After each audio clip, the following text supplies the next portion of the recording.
Hi friends, ఈరోజు మనము ఒడిశాలోని చింతామణేశ్వర టెంపుల్కి వచ్చామన్నమాట. ఇది ఒడిశాలోని లక్ష్మీనగర్ దగ్గర ఉందన్నమాట. ఇక్కడ ఒక్కటే ఆలయంలో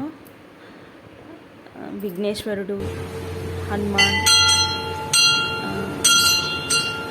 పరమేశ్వరుడు, ఈ విధంగా రకరకాల ఉప ఆలయాలు ఉన్నాయి. అవన్నీ షూట్ చేసి చూపిద్దామని అనుకున్నాను.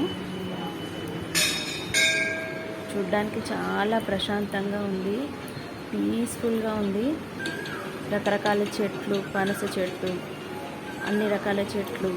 అమ్మవారైతే చాలా అద్భుతంగా ఉన్నారు. ఎర్రని వస్త్రాలతో, ఎర్రని పువ్వులు అలంకరించి చూడ్డానికి చాలా కనువిందుగా ఉంది. ఈ చింతామణేశ్వర ఆలయంలో చాలా పెద్ద వృక్షం ఉందన్నమాట. అది చాలా పురాతన, చాలా పాతది అని చెప్పారు ఆ వృక్షము. గుడి కూడా చాలా ఏళ్ల కిందిది, చాలా బాగుంది. మీరు కూడా చూసి అనుభవించాలి, అది మనం మాటల్లో చెప్పేది కాదు.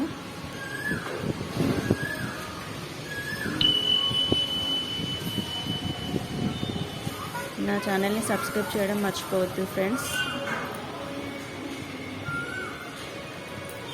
ఇక్కడ గుడి ప్రాంగణంలో ముందు ఎంట్రన్స్లో ఒక గరుడ వాహనం మీద అందరి దేవుళ్ళు ఉన్నారనమాట. ఇక్కడ చాలా మటుకు ఒడిశాలో ఈ రకంగా నేను చూశానమాట. గరుడ వాహనం మీద రకరకాల దేవుళ్ళు ఉండడము చాలా బాగుంది. హనుమాన్ కూడా చాలా పెద్దగా ఉన్నారు.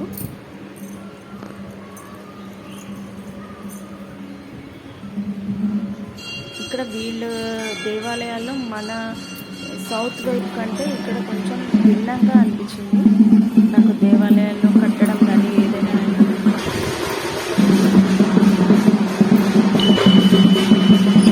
ఈ వీడియో నచ్చితే తప్పకుండా లైక్ చేయండి, సబ్స్క్రైబ్ చేయండి ఫ్రెండ్స్.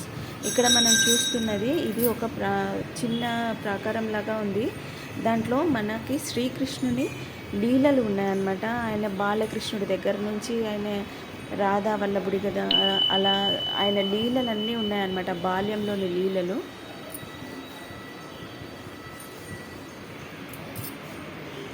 ఇది ఒడిశాలోని దేవాలయం అండి. చూడ్డానికి చాలా బాగుంది.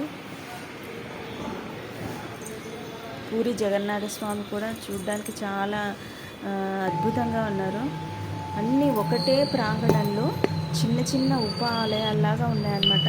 ఇక్కడ మనకి ఒడిశాలో ఎక్కడ అక్కడ లింగరాజ్ టెంపుల్ అయినా సరే, ఏ టెంపుల్కి వెళ్ళినా కానీ అక్కడ పెద్ద ప్రాంగణం ఉంది, అందులోనే చిన్న చిన్న ఉప ఆలయాల్లాగా ఉంటాయన్నమాట.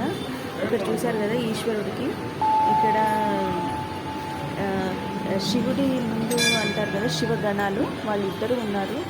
లోపల ఆలయంలో కూడా అది ఆలయం శివలింగము పైకి లేకుండా లోపలికి ఉంటుంది.